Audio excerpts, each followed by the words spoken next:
podamos colgar y que, pues toda la gente que está trabajando, está cansada, etcétera, que no puede venir, pues lo pueda ver en su casa con toda la tranquilidad. Que la profesión de médico es una profesión de riesgo es una cosa que todos sabemos y que es absolutamente indiscutible. Y que tiene dos facetas desde mi punto de vista importantes, dos puntos de vista de lo que se puede ver. Uno, que es nuestra actuación directa sobre el enfermo, como es el caso por ahí de las medicaciones que podemos dar confundidas, la actuación en el ámbito quirúrgico muchas veces, instrumental, etcétera, etcétera, con el daño que podemos causar a los enfermos. Y la repercusión que a veces tenemos, incluso hospitalaria, con la posibilidad de infecciones dentro de los hospitales y de las medidas que a veces guardamos o que no guardamos o que no conocemos y que debemos guardar. Y el segundo aspecto es el aspecto indirecto que supone todo este tipo de riesgos con el que estamos jugando, como es los riesgos económicos de las posibles demandas que tenemos y los legales que secundariamente pues, puede llevar. De ahí que el Colegio de Médicos con la empresa, con Veritas, de alguna forma nos hemos puesto en contacto de forma que podamos intentar llegar a todos los colegiados para dar conocimiento de todas las situaciones que hay, de las normas que hay al respecto, de forma que se puedan intentar disminuir en lo más posible los riesgos que tenemos con el enfermo. De ello, pues Eduardo Sierra y Arantxa Santamaría nos van a hablar y nos van a comentar ahora sobre todas las situaciones que hay y los conocimientos que pueda haber y posteriormente luego con el Colegio de Médicos firmaremos un acuerdo de colaboración entre la empresa y el colegio. Cuando quieras, ya. Gracias, Javier. Bien, vamos a hablar de seguridad del paciente. Bueno, antes de eso, para los que yo creo que casi todos lo sabéis, yo soy pediatra, era pediatra que hace 10 años que no veo a niños, menos a mis nietos, que mis hijas todavía confían en mí. ¿Eh? Sí, pero son nietos pequeñitos. ¿No vas a ejercer a tu edad? Que ejerzo de otra cosa. Que digo que ahora no veo a los niños. Bueno, bien. Bueno, pues yo estuve aquí en el Hospital de Segovia 22 años y después, y ya en los últimos años me dedicaba a los temas de la calidad y de esas cosas, y después me fui al Ministerio, a la Agencia de Calidad, y allí he gestionado durante 10 años, casi 10, 9 años y pico, pues cuestiones estas de seguridad de pacientes básicamente, ¿no? De temas de seguridad de pacientes. La seguridad de pacientes es un... Bueno, vamos a pasar y lo vamos a ver antes. Vamos a hablar, un resumen de lo que vamos a hablar hoy. Vamos a hablar de la importancia, de lo que es importante la seguridad del paciente, porque es importante como consecuencia de ello gestionar los riesgos sanitarios.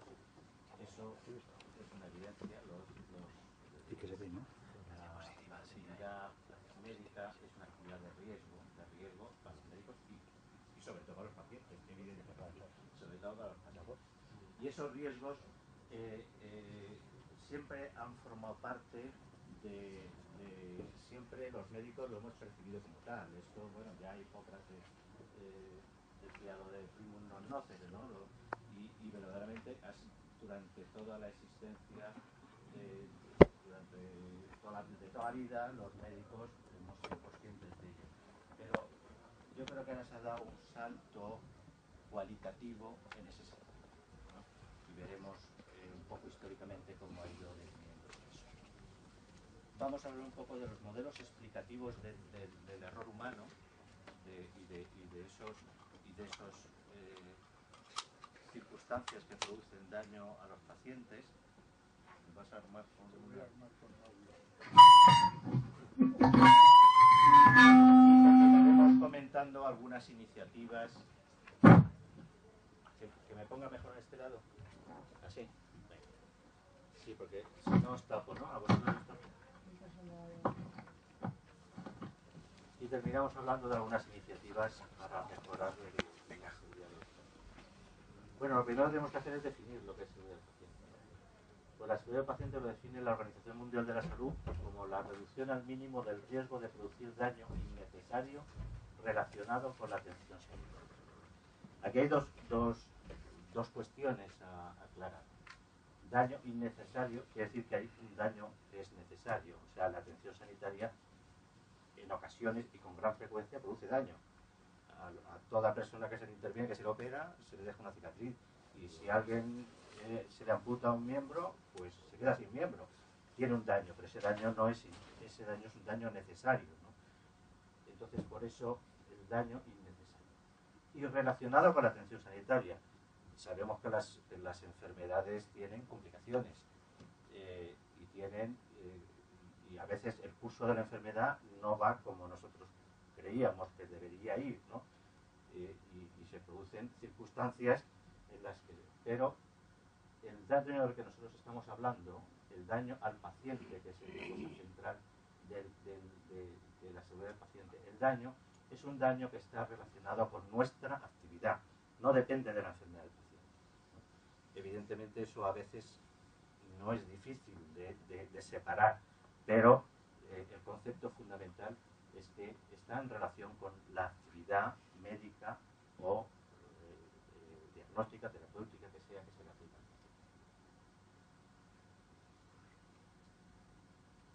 Hablaremos, desde el punto de vista de la terminología, hay muchos conceptos que se desgranan. De hecho, tanto es así que la Organización Mundial de la Salud ha hecho una clasificación internacional de seguridad del paciente donde se desgranan un montón de conceptos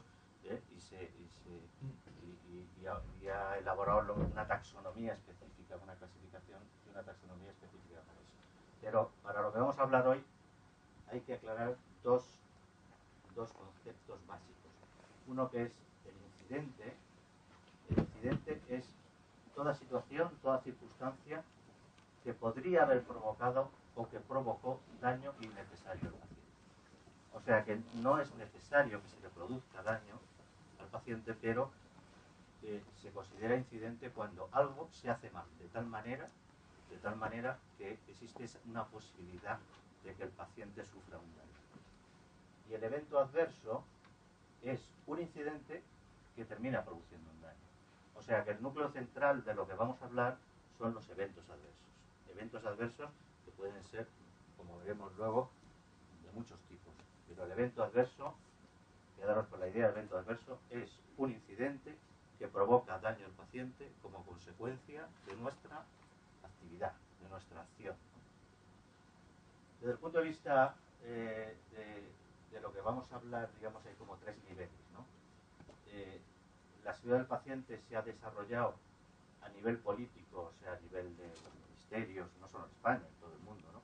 A nivel de los ministerios, también de las consejerías de salud, en lo que se llaman estrategias de seguridad del paciente. Esas estrategias se concretan a nivel de los centros sanitarios en unos programas que van dirigidos con unos objetivos concretos, algunas cosas, digamos, que más interesan a ese centro, y a nivel de los profesionales, que es lo importante, lo que esto se concreta en que los profesionales tienen que aplicar prácticas seguras. Y esas prácticas seguras, bueno, pues las hay de muchos tipos, también veremos algunas cosas de esas, y esas prácticas seguras son las que al final verdaderamente pueden mejorar las cosas y hacer que los pacientes digamos, gestionar adecuadamente la seguridad del paciente. Dentro de las dimensiones de la calidad asistencial, hoy día se considera que tanto la seguridad del paciente como la atención central del paciente son dimensiones transversales de la calidad asistencial. Estas son las dimensiones clásicas de la calidad asistencial, digamos, la más valorada y la más interesante para los médicos es la competencia profesional, o sea, lo que se llama la calidad científico-técnica de nuestra actividad, digamos que es el núcleo central para lo que nosotros nos hemos formado, ¿no? Lo que nos ha llevado más esfuerzo, más trabajo y más años de dedicación es formarnos bien en ser personas competentes. Pero luego, a nivel de la actividad, pues bueno, a nivel de un sistema de salud, pues es importante la efectividad, la eficiencia, la equidad, la accesibilidad, todos estos, tanto lo valoran los gestores de los sistemas de salud y lo valoran los pacientes también, evidentemente, y los ciudadanos. Pero hay dos dimensiones de la calidad, una es la seguridad y otra es la atención centrada en el paciente, que son transversales. ¿Y eso qué quiere decir? Pues quiere decir que son dimensiones que nos afectan a todos los profesionales, a todos, no solo a los médicos, también a los médicos, a las enfermeras y a los no sanitarios también, porque al final las cosas que ellos hacen pueden repercutir y pueden producir daño al paciente, y porque además afectan a todos los pacientes, les puede afectar a todos los pacientes. Y luego por otra cuestión fundamental, y es que sin seguridad y sin atención centrada en el paciente, verdaderamente no se puede nunca dar una atención de calidad. O sea, se puede dar una atención muy eficiente, pero si no se hace, si una atención no es segura, evidentemente no se puede considerar una atención de calidad. La atención centrada en el paciente es un concepto ambiguo, pero que en realidad, muy resumidamente, lo que quiere decir es que hay que diseñar la atención, hay que diseñar los procesos de atención sanitaria pensando en los pacientes, no pensando en quien da la atención, en el proveedor de la atención, que muchas veces es así, ¿no? Que muchas veces se hacen las cosas más pensando en los que estamos dando la atención que en el paciente. Pues eso es la atención centrada del paciente. Esto daría para hablar más de una hora, pero la idea fundamental es esa. Bien, entonces, ¿de qué estamos hablando cuando hablamos de seguridad del paciente? Pues cuando hablamos de seguridad del paciente estamos hablando pues, de muchas cosas que afectan al diagnóstico, al tratamiento, a la prevención y a los cuidados sanitarios y a otras muchas cosas. Y básicamente, por lo que ya todos sabéis o imagináis, ¿no? Pues cuestiones relativas al diagnóstico, diagnósticos erróneos, diagnósticos incompletos, diagnósticos tardíos, utilizar pruebas inadecuadas o innecesarias o que son obsoletas, errores en la interpretación de esas pruebas. En cuestión de tratamiento, pues si hablamos de tratamientos quirúrgicos, pues lesiones de todo tipo relacionadas con los tratamientos quirúrgicos. Aquí hay algunas concretas, por ejemplo, lesiones perinatales por deprivación de oxígeno. Este tipo de evento adverso, esto está sacado de la HRQ, que es la Agencia Americana de Calidad. Y bueno, esto es un evento adverso muy importante porque son de los que además, desde el punto de vista médico-legal, conllevan unas penas y unas indemnizaciones más importantes, ¿no? Porque hacen que si una criatura tenga una lesión cerebral que haya que dure toda su vida, ¿no? Bien.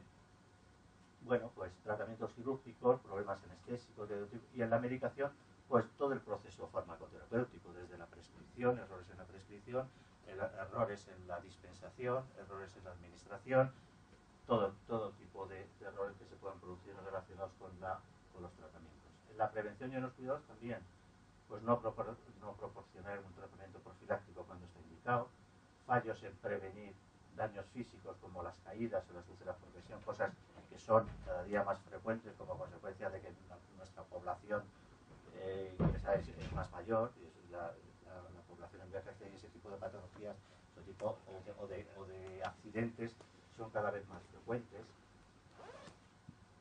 Fallos en la prevención de la infección, screening de enfermedades que no son adecuados porque la evidencia científica no los soporta, ese tipo de cosas, ¿no?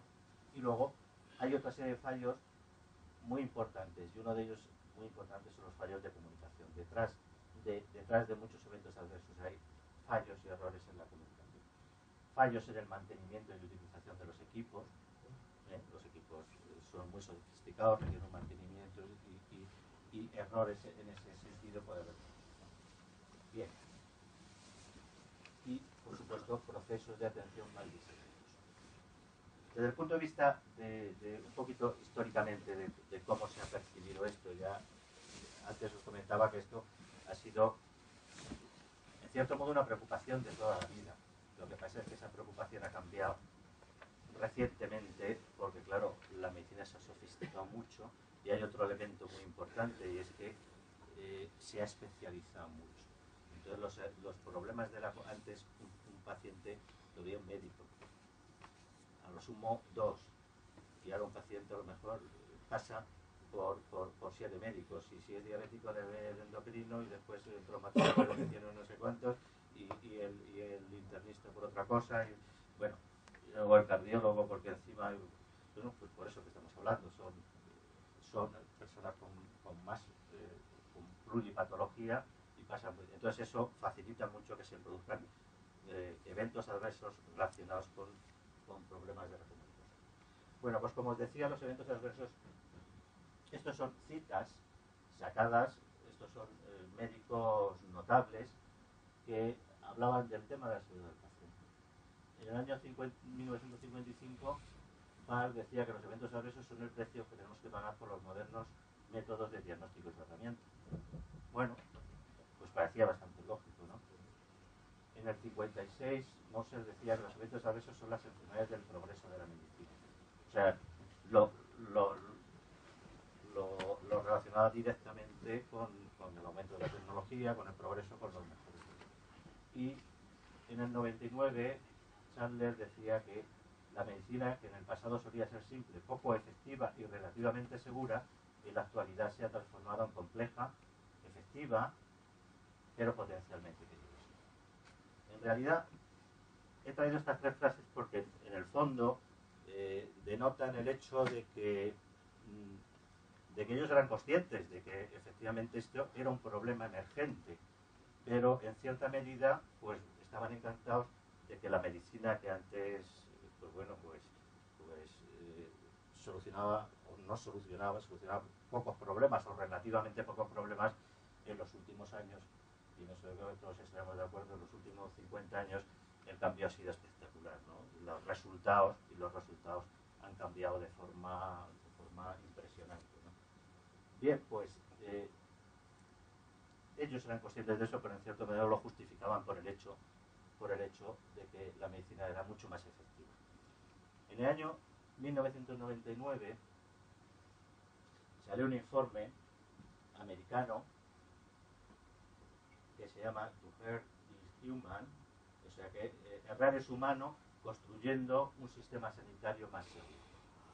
Eso es lo que decía. Este informe está hecho por el Instituto of Medicine, que es el Instituto de Medicina americano, sí. es pues una organización, pues no sé cómo deciros, de médicos eméritos, ¿no? Como la Real Academia de la Medicina, ¿no? Pero con los presupuestos americanos, que es otra cosa. Y entonces los americanos hicieron este informe que fue muy impactante, fue un informe muy impactante.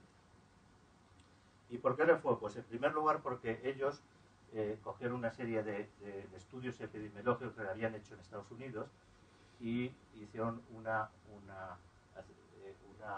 extrapolación de los datos de ese estudio, una estimación de lo que pasaría en el total de la población de Estados Unidos, ¿no? Y llegó a una conclusión de que entre 44.000 y 98.000 pacientes al año mueren en Estados Unidos por eventos adversos prevenibles. Luego veremos cómo la diferencia entre los prevenibles y los no prevenibles. Y que esta cifra, si cogemos la media de esta cifra, que va a andar por ahí con 70 y tantos mil, son más muertes que las que se producen en accidentes de tráfico, en cáncer de mama o en SIDA, en Estados Unidos. Bien, eso ya era una cuestión importante, pero además hicieron una valoración económica y dijeron que eso costaba a la sociedad entre 17 y 29.000 millones de dólares, o sea, una cantidad muy, muy importante. Pero vamos, con todo esto, con ser un informe impactante desde el punto de vista de los datos, de los números, el informe es un informe muy completo que lo que hace es pretender cambiar el estado de las cosas, ¿no? Y pretender dar una explicación diferente a las cosas. Y entonces lo que plantea el informe son varias cosas, ¿no? Lo que primero que dice es que cambiar el enfoque. Y el enfoque hay que cambiarlo en el sentido de que lo que tenemos que hacer es aprender de los errores. porque hasta la fecha lo que ha funcionado y lo que sigue funcionando, por desgracia, es la cultura de la culpa. ¿La cultura de la culpa qué consiste? Pues en que cuando se produce el daño a un paciente hay que buscar un responsable. Se busca un responsable que puede tener cierta responsabilidad, o parte, o era el que pasaba por allí, o el que más cerca estaba, se le castiga adecuadamente y ya está. Y ahí se acabó el tema.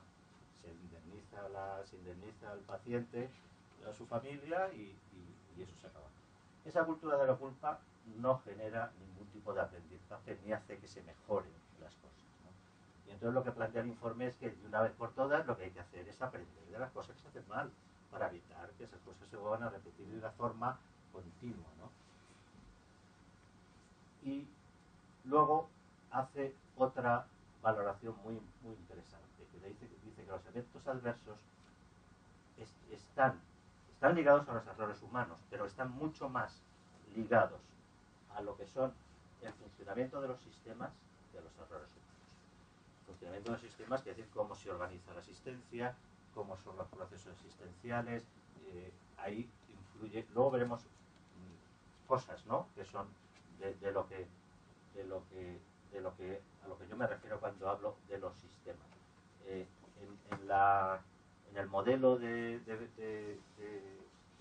cómo se generan los eventos adversos, digamos, hay dos grandes grupos. Uno son los errores humanos, que los cometemos las personas, obviamente, y que siempre se van a seguir cometiendo, porque las personas cometemos errores, no los médicos, no, todo el mundo.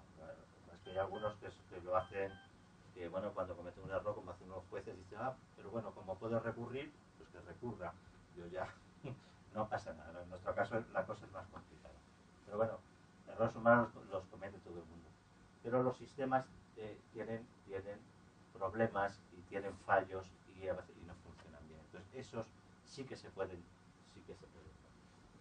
Entonces, en resumen, lo que dice el informe es que no hay que preguntarse quién tiene la culpa, sino que lo que hay que preguntarse es cómo y por qué ha ocurrido las cosas.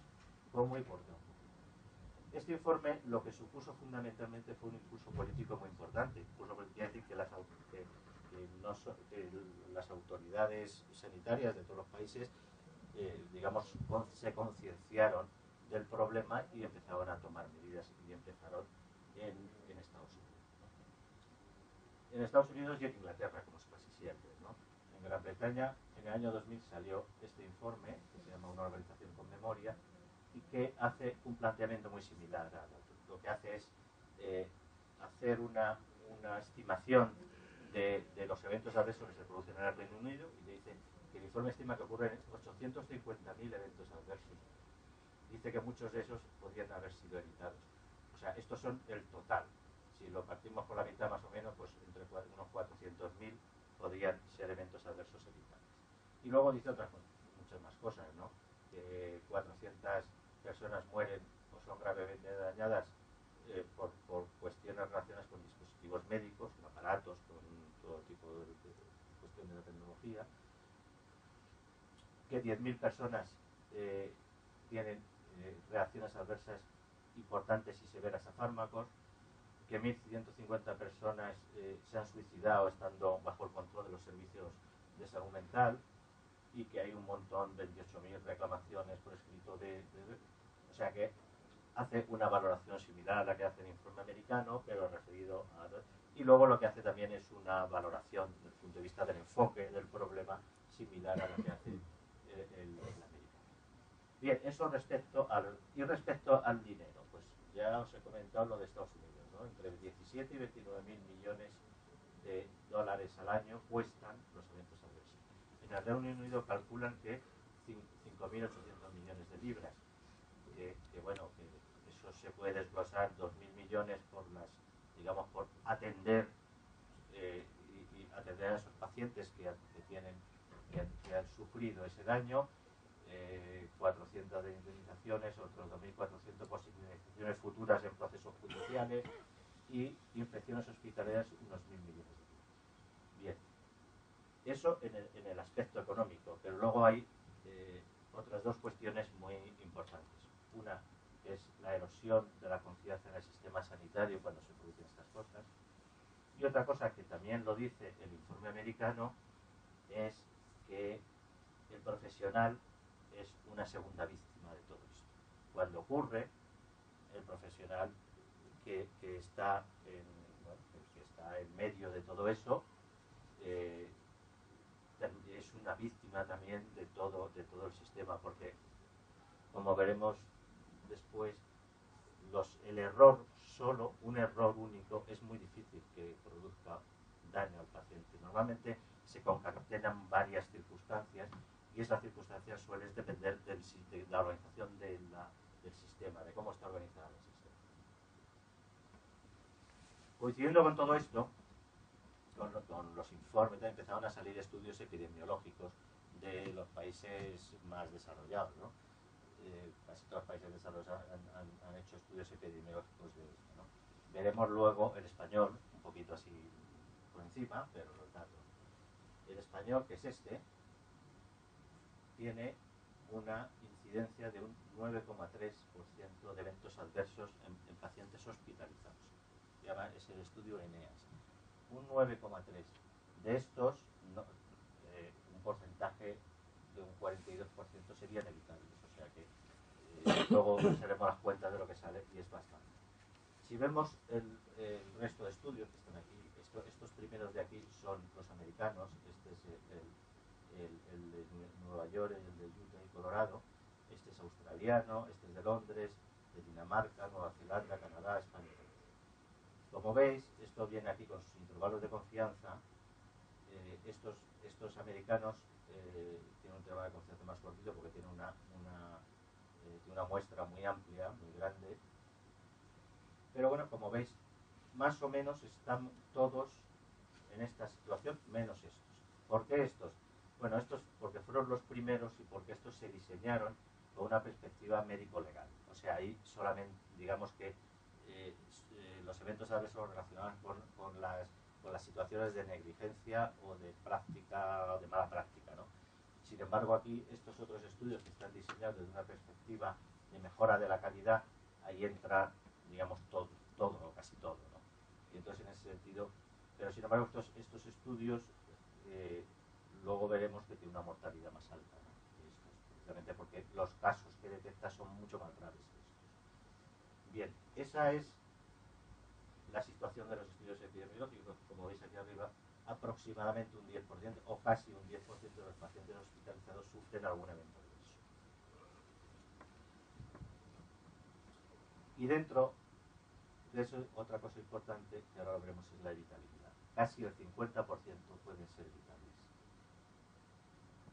Y otra cuestión importante que también resalta el estudio del RAVES humano es que entre un 12 y un 15% del coste hospitalario depende de esto. Bueno, ¿qué pasa con la evitabilidad? Pues aquí vemos más o menos los mismos estudios.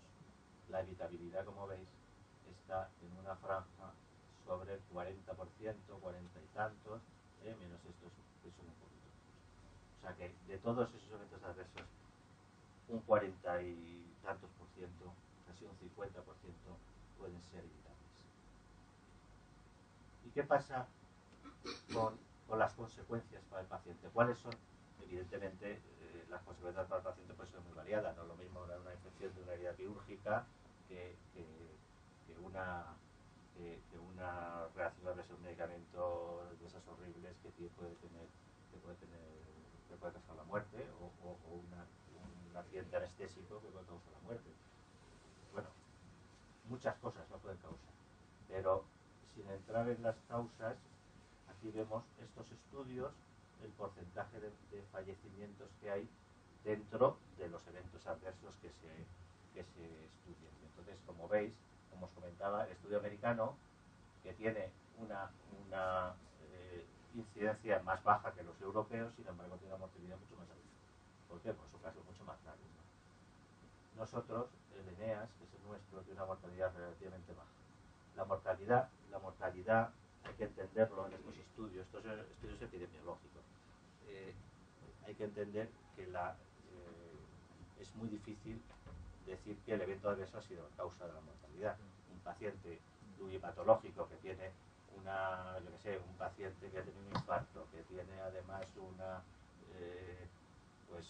que está en la UBI y que además es diabético, obeso y tiene una cardiopatía y coge una bacteriemia por un catéter y fallece, y bueno, la bacteriemia por el catéter ha sido ese paciente entra ahí, evidentemente. No sabemos si toda su patología, si no tuviera toda esa patología, hubiera fallecido o no. Cuando se habla de mortalidad en estos casos, se está hablando de pacientes que mueren a causa de su evento adverso claramente y otros en el que sabemos que el evento adverso ha influido en el desenlace, aunque no esté absolutamente claro que sea.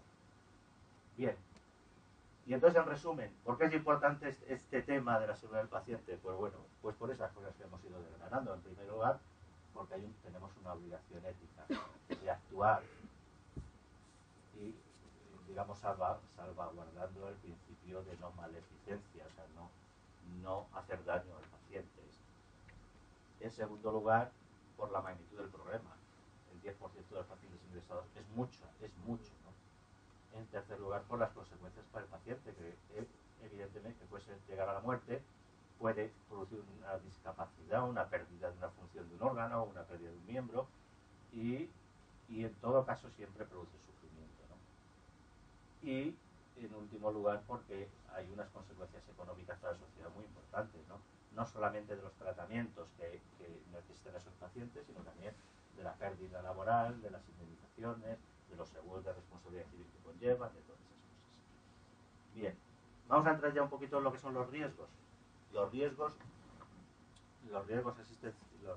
de nuestra actividad están asociados básicamente a estas tres cosas. En primer lugar, hay un riesgo dependiente del paciente, y pues, es el que os estaba contando ahora. Los pacientes de más edad tienen más riesgo. Los pacientes que tienen varias patologías tienen más riesgo. ¿El nivel educativo influye? Pues claro que influye. Hoy día que todas las personas mayores de cierta edad toman 5, 6, 7 medicamentos, si la persona que es incapaz de leer una prescripción o de leer un prospecto o de interpretarlo adecuadamente, tiene muchísimo más riesgo de confundirse o de hacer. Y eso produce eventos adversos también. Y el riesgo social, evidentemente, las personas con riesgo social tienen más eventos adversos. Luego hay un riesgo que está asociado a las decisiones clínicas. Este es el que más nos afecta a nosotros, evidentemente. ¿A qué decisiones? A todas. A las decisiones preventivas, desde si hay que poner una vacuna, hacer un screening de algo, a las decisiones diagnósticas y a las terapéuticas. ¿Y en qué consiste eso? Pues el riesgo consiste en no hacer lo que se debe hacer, o sea, no hacer algo que habría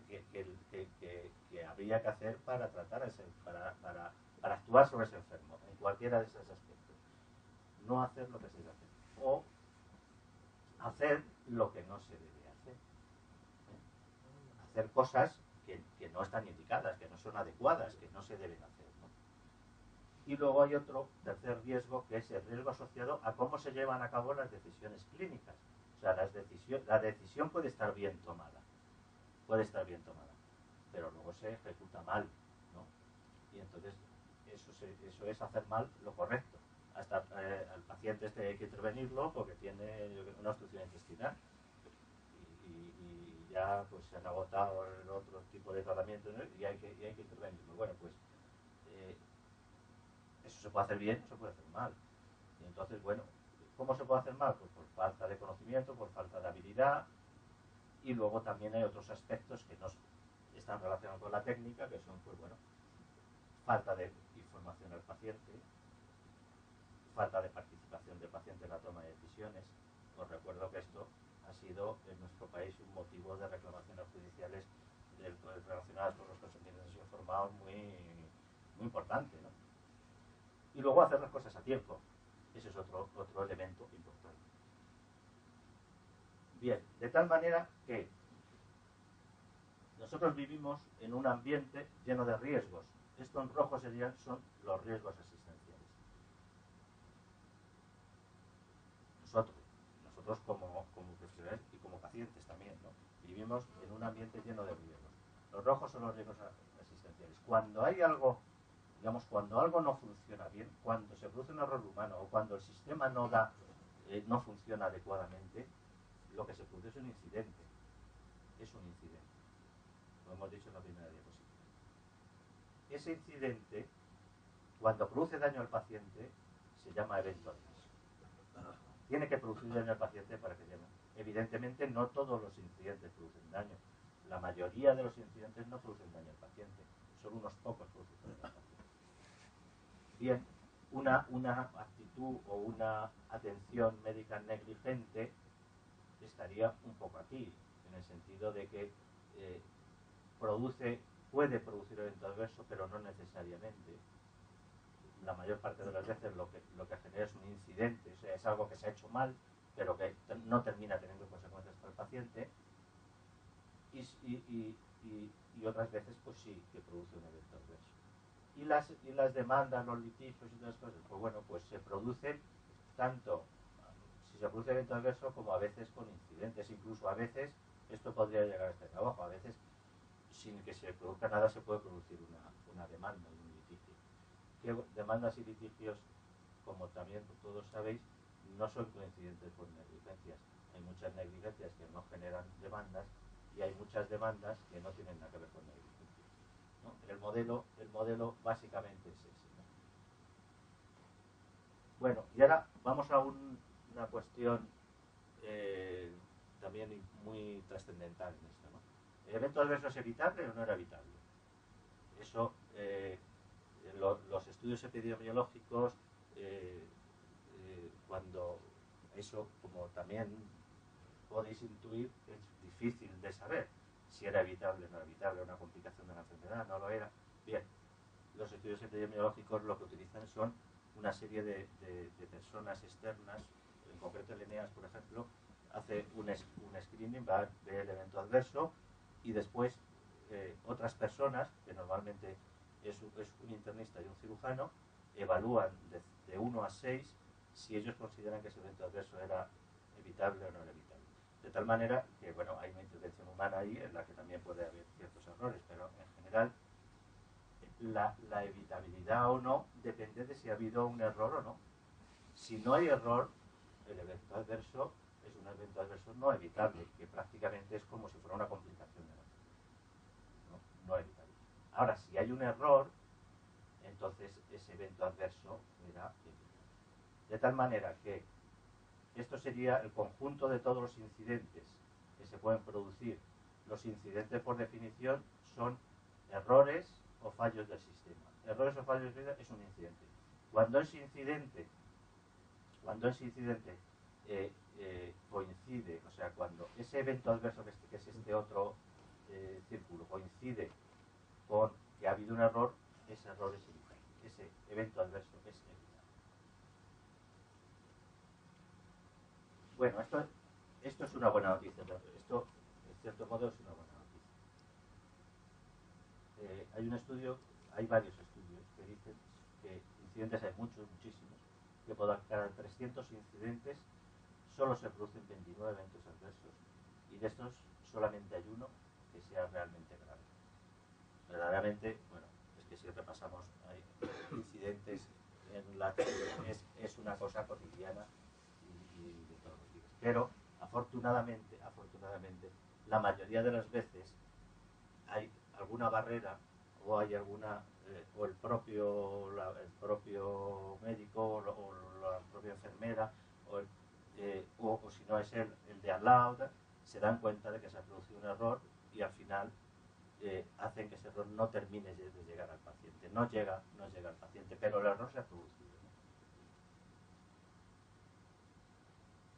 Este es una imagen muy famosa en todos los temas de seguridad, que es el modelo de Risson del queso suizo, que lo que pretende decir es que es muy raro que un peligro, un riesgo, termine produciendo daño al paciente por una sola causa. Que lo más común es que existan muchas cosas que hacen que al final, o sea, que un error humano solo es difícil que produzcan. Normalmente, pues, se producen varias cosas que pueden ser de todo tipo, ¿no? Una falta de supervisión, una técnica inapropiada, una comunicación deficiente entre los profesionales, una formación inadecuada, pues todo eso son agujeros. Esto es la imagen de un queso suizo y con agujeros. Entonces solamente, o gruyere, exactamente, cuando se alinean los agujeros del queso, terminan produciendo. Porque lo que es el queso actúa como una barrera para evitar que eso se produzca. Pero bueno, la lectura fundamentalmente de eso es que hacen falta más de una cosa para que se produzca, pero es que siempre pero esto no solo pasa en el ámbito sanitario, pasa, si habéis leído los periódicos cuando los accidentes en un accidente aéreo, pues en ese accidente aéreo del avión este de Barajas que iba a Canarias, pues había una concatenación de cosas. El piloto no hicieron adecuadamente el checklist de si tenían los flags o no los flags colocados. El piloto de los flags lo habían inutilizado en la reparación que habían hecho anteriormente. Había toda una concatenación de cosas. Iban tarde, había estrés, o sea que hay una serie de factores, y aquí pasa lo mismo, siempre hay varios factores que son los que influyen. Bien, y esos factores, efectos, digamos, más o menos didácticos, porque pero es interesante distinguirlos entre lo que son errores humanos y las condiciones y fallos latentes del sistema. ¿Por qué se llaman latentes? Latentes se llaman porque normalmente no nos damos cuenta, pero que existen. Son fallos. Los sistemas, las organizaciones tienen fallos. No nos damos cuenta porque vivimos con ellos todos los días. Y están ahí, están latentes. Muchas veces se da cuenta más un auditor desde fuera que llega a ver una organización cómo funciona que los mismos que están trabajando. Y entonces, pues bueno, esos fallos latentes del sistema, que pueden ser relacionados, aquí no están todos evidentemente, esos son ejemplos, ¿no? Relacionados con que si las instalaciones y los dispositivos médicos son adecuados, si existe una cohesión y hay una comunicación adecuada entre el equipo de trabajo, si los individuos que tienen que desarrollar ese trabajo tienen una formación adecuada, si las tareas están bien claras y las responsabilidades están definidas, pues todas esas cosas son cuestiones que dependen del sistema. ¿Y quién es el mayor responsable de que esas cosas funcionen? Pues son decisiones de gestión y de la organización. O sea, las decisiones de gestión y de la organización dependen de sus niveles. Unas veces en el gerente, otras en los directores médicos, otras veces en los jefes de servicio. Las personas que deciden eso influyen en toda esta columna. Y luego están los errores humanos. Hay errores humanos pues de muchos tipos, desde despistes, lapsus. La mayor parte de la gente cuando a un elemento de son muy graves, como fallecimiento de los pacientes, muchas veces es que no le pasan a la persona novata que acaba de llegar, y que le pasa a la persona que lleva 20 años haciéndolo y lo hace perfectamente, y no ni él se lo explica, ¿no? ¿Cómo ha pasado? Pues bueno, pues no se lo explica porque forma parte de los lapsus de estas cosas, ¿no? Y luego hay otro paquete que es las violaciones, que llaman los americanos, que son los incumplimientos de las normas, ¿no? Hay normas claras establecidas, hay normas de cómo se deben hacer las cosas, y hay veces que se transgreden muchas veces sin mucho sentido, ¿no? Bueno, pues cuando eso pasa y cuando hay una barrera, aquí, estas serían las lonchas de queso, se evita que se produzca el incidente, pero cuando esta barrera no existe, se produce el incidente. Y hay barreras de mucho tipo, ¿no? Hay una barreras físicas tan simples pues como el vestirse quirúrgicamente, ¿no? Es una barrera física, ¿no? Ponerse la bata, la mascarilla, el gorro, o sea, el lavado de manos, todo eso son barreras físicas. Los guantes son barreras físicas para evitar infecciones. Y hay barreras de otro tipo, ¿no? Hay barreras tecnológicas, por ejemplo, para evitar errores en la administración de medicamentos, con una pulserita con un código de barras para que no equivocarse y darle el medicamento a la persona equivocada, o intervenir a la persona equivocada. Y hay barreras que pone aquí de acción humana, ¿no? una de las recomendaciones para los medicamentos de alto riesgo y sobre todo para pacientes, por ejemplo, los prematuros, es que todas las dosificaciones se calculen por 2 personas. Eso sería una barrera humana. O sea, yo lo calculo y me sale tanto, pero claro, si le voy a poner dopamina a un prematuro de 1,2 kg, si me equivoco en una coma y le meto 10 veces más, la cosa pues es muy gorda, ¿no? Entonces, hoy otra persona, igual que tú, que lo calcule, ¿no? Bien. Bueno, pues hemos hablado de la importancia sobre el paciente, hemos hablado por qué es importante gestionar los riesgos, de los modelos explicativos, que es esta última forma un poco de ver conceptualmente cómo se explican estas cosas, y vamos a pasar a ver pues las iniciativas de mejora de la seguridad del paciente, ha sido una cosa muy general, ¿no? Y os contaré el estudio de Eneas, ¿no? O sea, es el nuestro, un poquito como va el Eneas y el APEAS, que es el de atención primaria. En el 2004, la Alianza Mundial, la Organización Mundial de la Salud lanzó la Alianza Mundial por la Seguridad del Paciente. Como os decía antes, en el 99, a partir de ese informe americano de Rares Humanos, se produjo un impulso político importante y entonces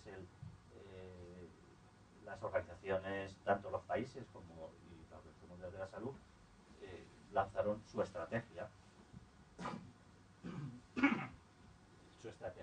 Y entonces la estrategia de la OMS se resumía en estas 6 áreas, ¿no?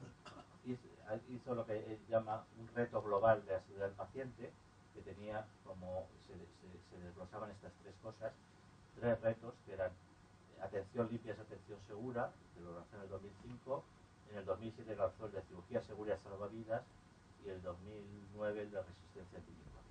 No vamos a verlos esos, pero bueno, voy a poner un flash de parte de ellos. Y luego hay un programa para que los pacientes y los consumidores participen en todo esto. Se ha hecho un desarrollo taxonómico de la seguridad del paciente para que todo el mundo, porque inicialmente, y de hecho lees los estudios anteriores al 2009 que salió eso, y bueno, pues la terminología bailaba, ¿no? Que uno lo llamaba de una cosa, otro lo llamaba de otra cosa, le llamaban sucesos adversos a los incidentes para no sé qué, otros le llamaban, y entonces sacaron una taxonomía de la OMS para que todo el mundo hablara en el mismo idioma, ¿no? La investigación en el campo de la seguridad del paciente, hay mucho que investigar ahí todavía, y sacó lo que le llama soluciones para reducir los riesgos en algunas circunstancias muy específicas. No vamos a entrar en ellos, pero lo listamos y lo vemos luego. Y luego, otra de las cosas que propugna son la comunicación y aprendizaje sobre la seguridad del paciente, y esto lo hace a través de los sistemas de notificación y aprendizaje. Esa es otra de las cosas que yo creo que en Castilla y León no hay ninguno, ¿no? En Castilla y León no hay ningún sistema de notificación. Sí que hay. Un sistema propio. ¿Tenéis un sistema propio autonómico o...?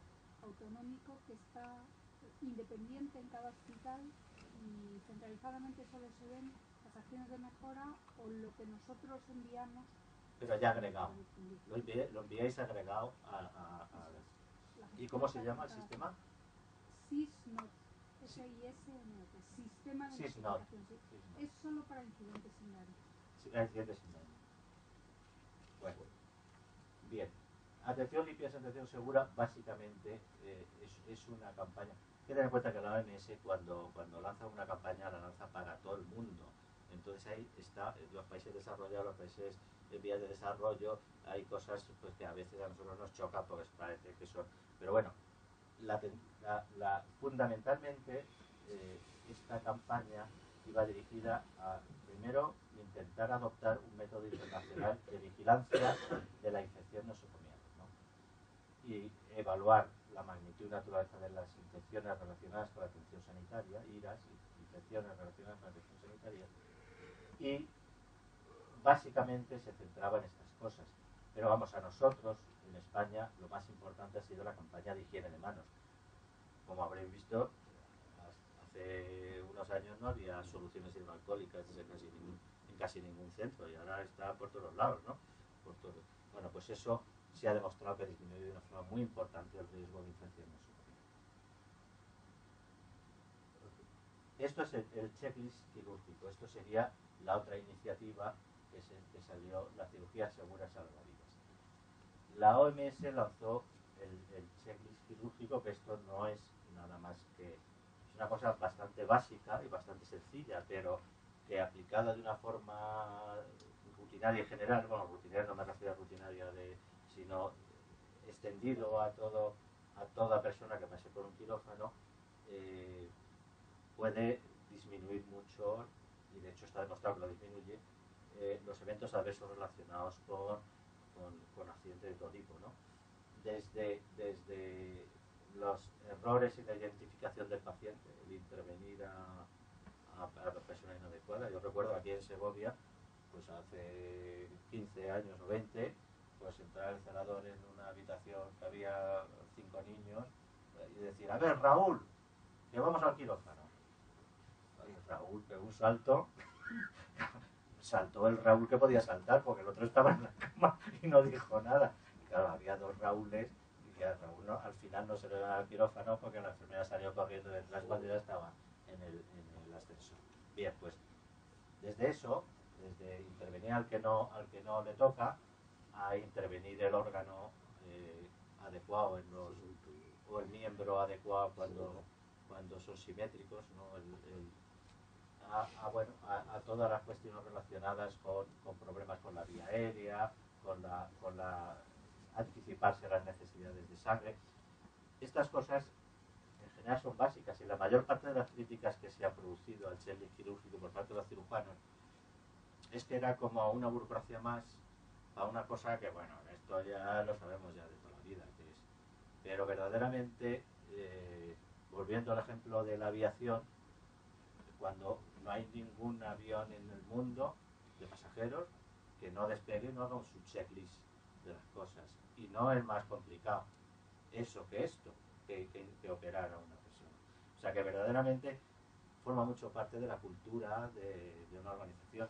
Si los cirujanos se acostumbran a hacer esto y lo hacen, pues yo creo que al final tiene valor. Y de hecho ya lo de la aviación es así, o sea, no creo que haya ningún piloto y ninguna persona de tripulación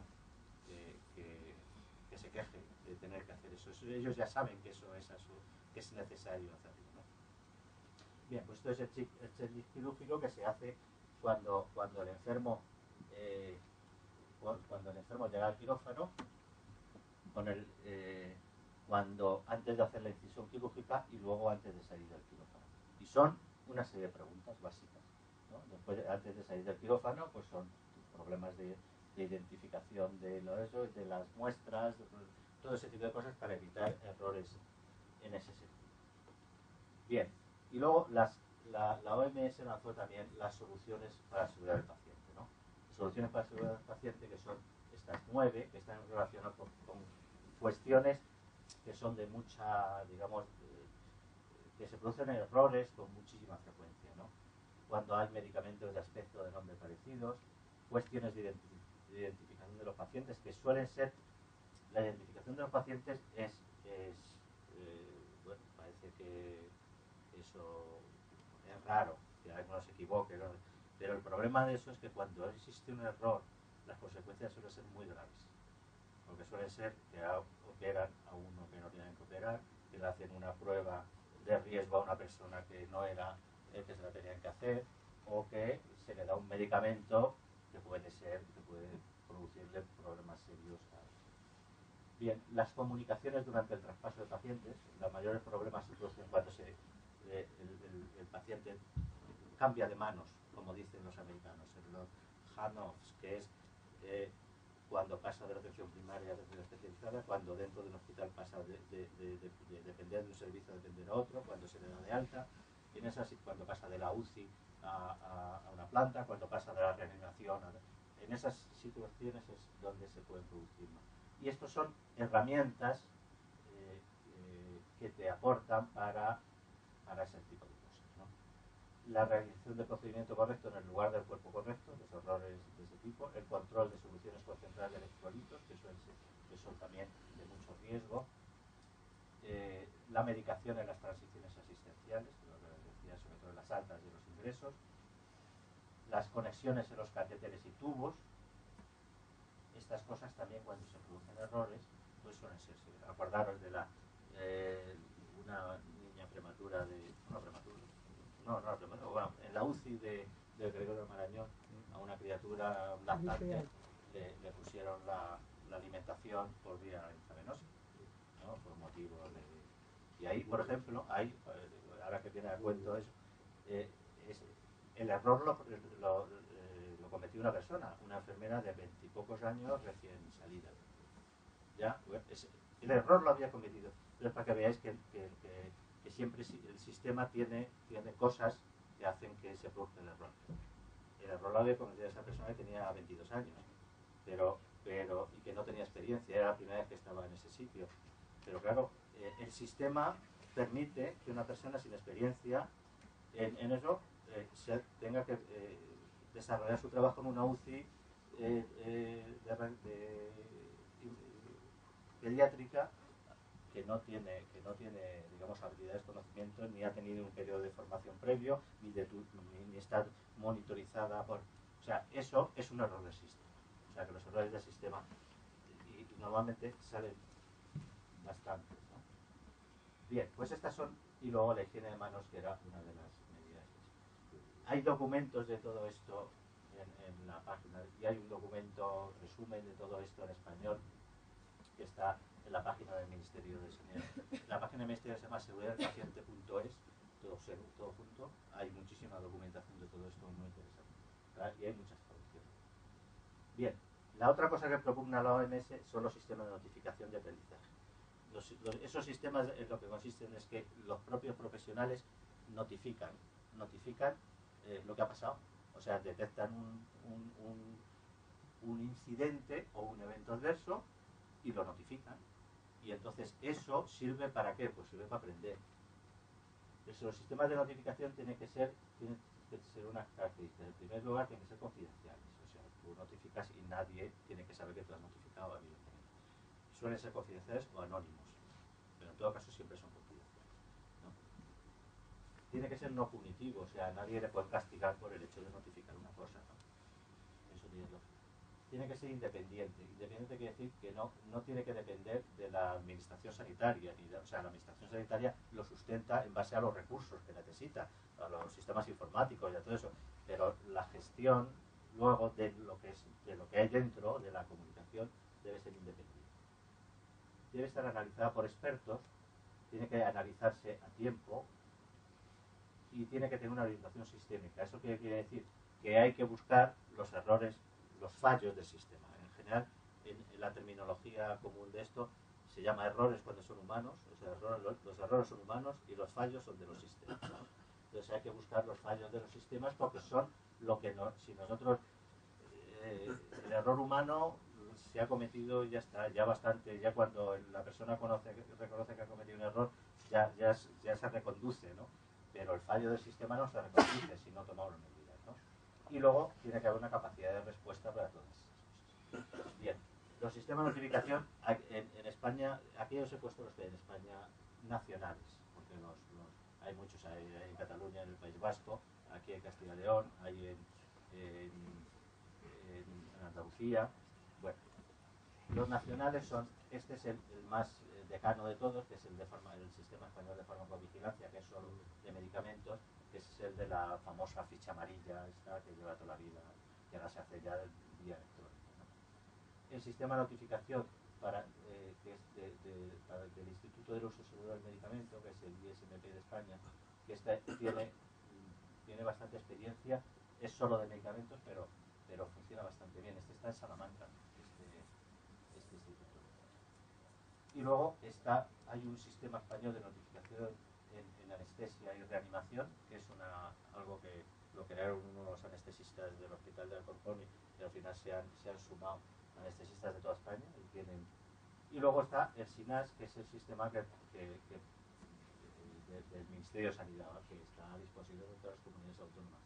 Y estas comunidades autónomas son las que están ahora mismo, con las que veis aquí en el mapa, ¿no? Estas son las que están ahora mismo utilizando el SINAS como sistema, que está, yo creo que bastante bien, ¿no? está bastante bien. Estos son algunos datos del SINAS para que veáis un poco cómo se clasifican las cosas, ¿no? Incidentes, esto es una clasificación de si los incidentes llegaron al paciente o no. Pues estos son incidentes, se notificaron en el año 2013 3.800 incidentes más, ¿no? Entonces, llegaron al paciente 53, el resto no llegaron al paciente. Hubo una barrera que paró eso y al final no llegó, ni siquiera llegó al paciente.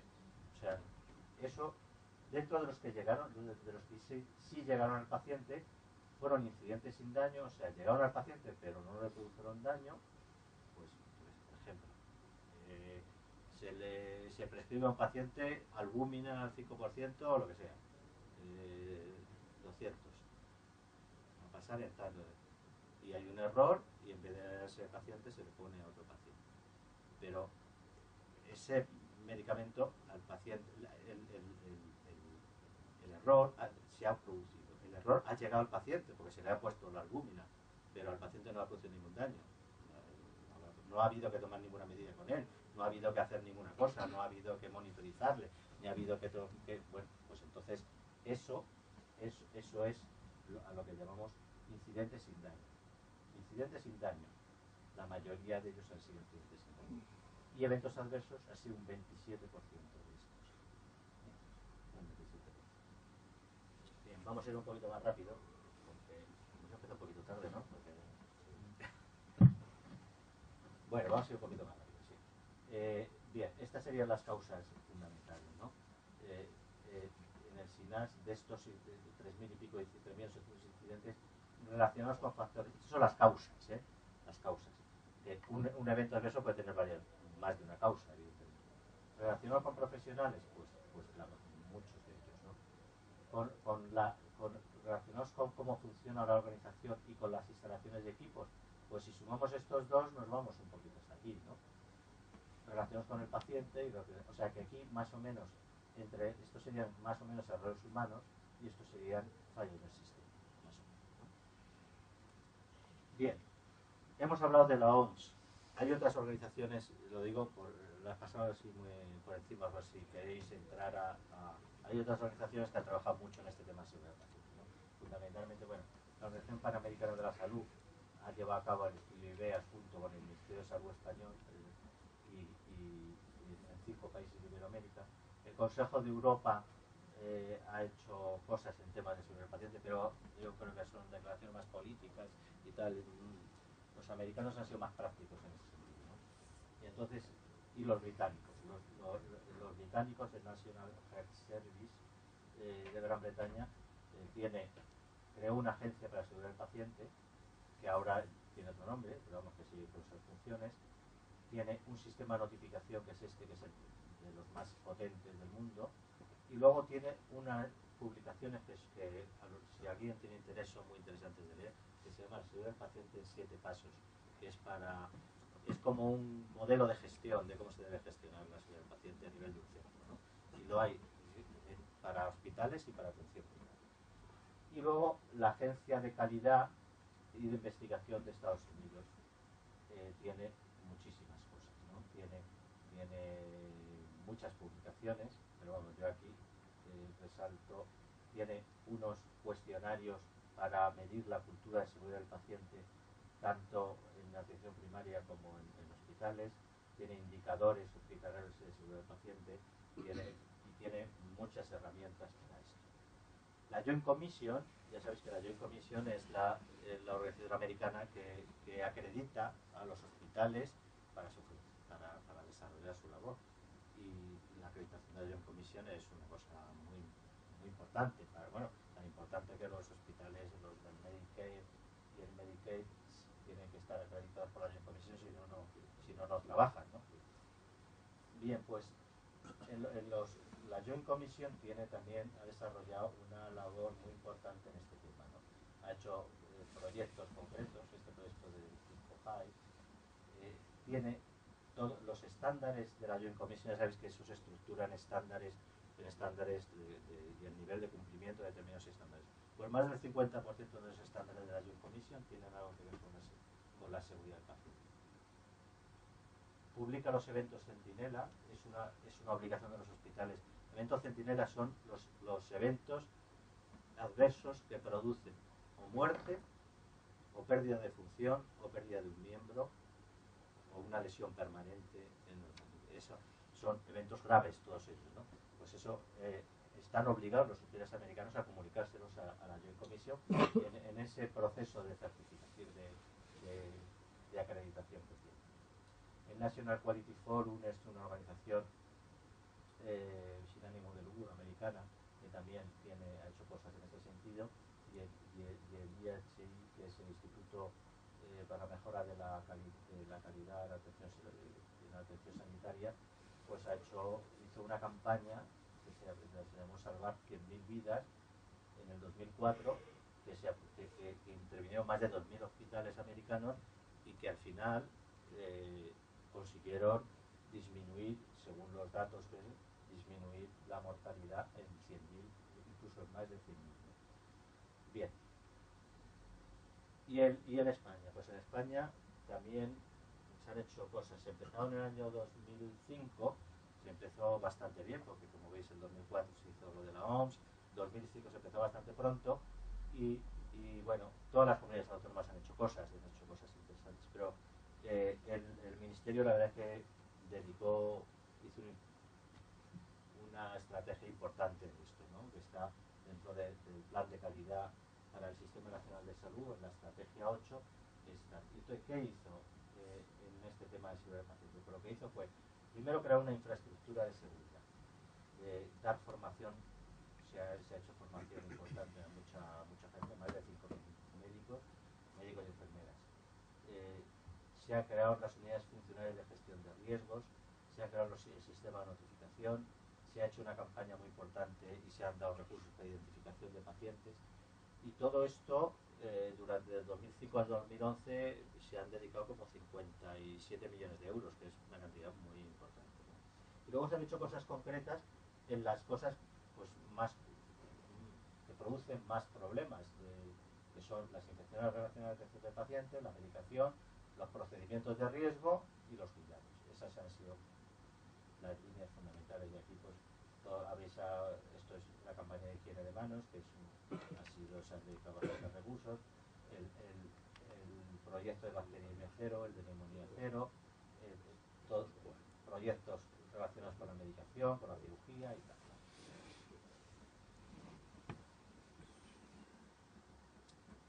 Y otra cosa importante que ha hecho el Ministerio es que ha publicado mucho y ha traducido cosas importantes. Por ejemplo, esto es lo que os comentaba antes, de la salud del paciente de 7 pasos, que es de los británicos. Y otras muchas cosas están traducidas al español y colgadas en la página web del Ministerio.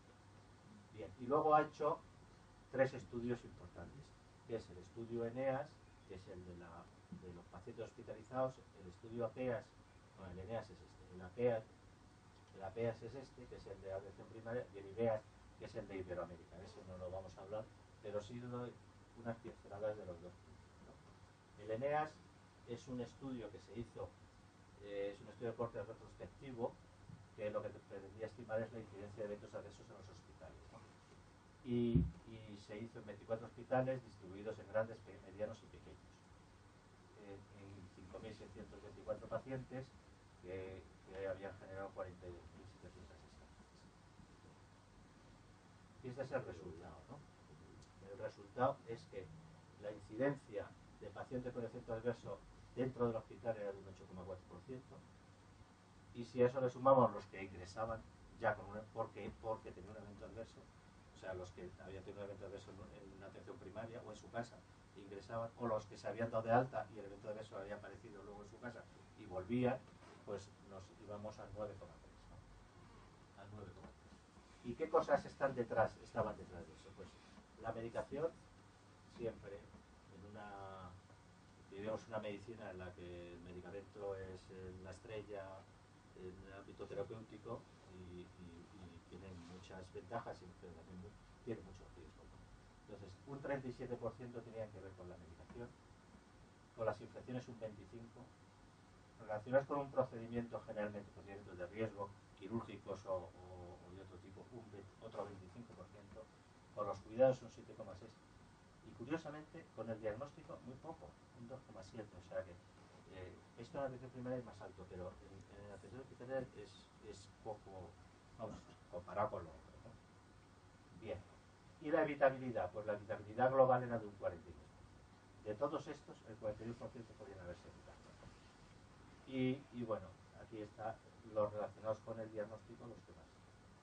Y probablemente los que menos, los relacionados con el procedimiento. Bien, y por hospitales, ¿cómo es? Como había hospitales grandes, medianos y pequeños, pues los hospitales como el de Segovia, medianos, tenían la mejor situación. La mejor situación. Los hospitales, y yo creo que bueno, esto es una valoración mía personal, ¿no? Yo creo que los grandes tienen más problemas de comunicación entre los profesionales, tienen más problemas y los pequeños tienen más problemas de disponibilidad de medios y a lo mejor de formación específica, ¿vale? O sea que en uno pequeño pues hay profesionales que tienen que bregar con cosas muy variopintas, ¿no? Y a lo mejor no tienen la experiencia y la capacitación tan... Y sobre entre servicios, bueno, entre otras cosas, esto tampoco no era significativo, ¿eh? Si cogíamos los hospitales grandes no había diferencias entre este y este. Solo hay diferencias entre los medianos y los pequeños. Aquí sí que hay una diferencia estadísticamente significativa. Servicios médicos, pues un poquito más que los servicios quirúrgicos, de eventos de obesos, los servicios médicos, un poquito más, tampoco sin diferencias significativas. Y respecto a la gravedad, pues respecto a la gravedad, un 16% eran graves. El resto eran moderados y extremos. ¿Cómo definimos la gravedad? Pues la gravedad, como evidentemente aquí hay que mezclar todo, desde que tiene un efecto adverso de una medicación hasta que le operan del riñón derecho cuando el que tiene malo es el izquierdo, pues claro, ahí hay que, la gravedad tenemos que, y toda la gravedad se medía de acuerdo a estos criterios. Se consideraba el efecto adverso grave el que ocasionaba el fallecimiento del individuo, una incapacidad funcional residual al alta, o que requería una intervención quirúrgica como consecuencia de ese evento adverso, ¿no? El moderado era el que ocasionaba una